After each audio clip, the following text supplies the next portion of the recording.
Hello, this is Willie with the Basement Kings. We are here in Austin, Texas, where we have a customer that has a Pro Series pump. We have very few failures with a Pro Series pump. And they're having a problem with, why is the pump coming on and staying on? Well, this is a Pro Series switch. Now this switch allows the water to fill up and then the pump kicks on like you would expect with any pump. But this is different. See, this one has two floats. That's what makes it so dependable. So when water rises up, if for whatever reason this first float doesn't catch, when the water rises up and hits the second one, it will catch on the second one. So the chances of this switch not turning on is very slim, and either one of these floats will be able to turn the pump off.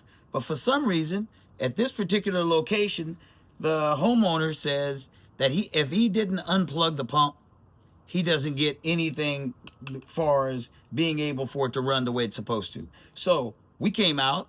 It's a long drive. We came out so we could check it. Now, you can see there's water here. So here's the first float. I slide it into the water slow and easy. The water, you can hear the pump.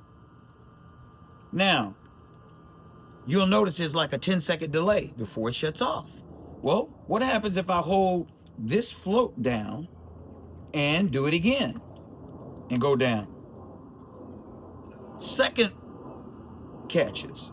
And then when I raise it up, 10-second delay, but it goes off. Now, you can't really test the float any other way other than the way I just did it so I could show it to you. But what we have is we have the first float switch that doesn't work on balls or levels going up and down. And this is called the Ibis. This Ibis, see this first level? This is just in case if you want to put two pumps in. So you don't want to make sure that both pumps come on at the same time, because they'll be fighting each other and they won't work efficiently. But one turns on, and if it turns out the area is flooding and the other pump is not able to handle it, then the second one, it'll hit the second run and it'll turn on the second one. But you'll notice there's no moving parts. So you can't have a general failure. Now I can take this thing off and beat it up against the wall, and even if it's slightly broken, it's still going to function properly. I know, it's awesome. Now there's a switch at the very top where I can adjust it to where I can make sure that if I wanted to make this one higher or make this one lower, but normally the setting is going to be best where it is when it comes. But see these teeth that come out of the bottom? These teeth right here at the bottom, that is how it activates the switch. It senses the water.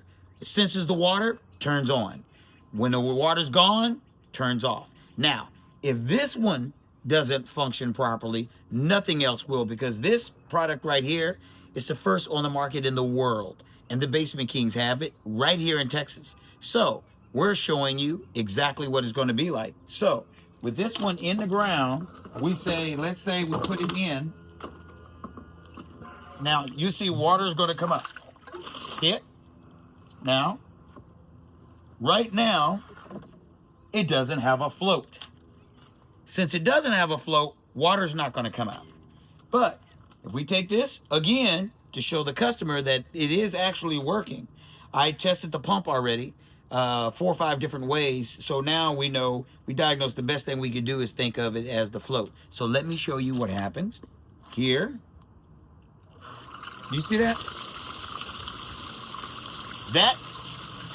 That delay is major. As you can tell, that water is going.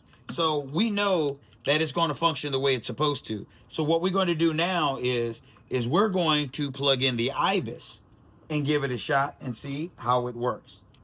And this one, I'm going to pull it out and I want to show you how it's going to work on my next video, because I want you excited as I am. So stay tuned. Remember, this is Willie King with the Basement Kings.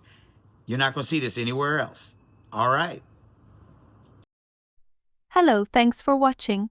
If you like our video, please subscribe, follow, like or visit us at thebasementkings.net. Thank you and have an excellent day.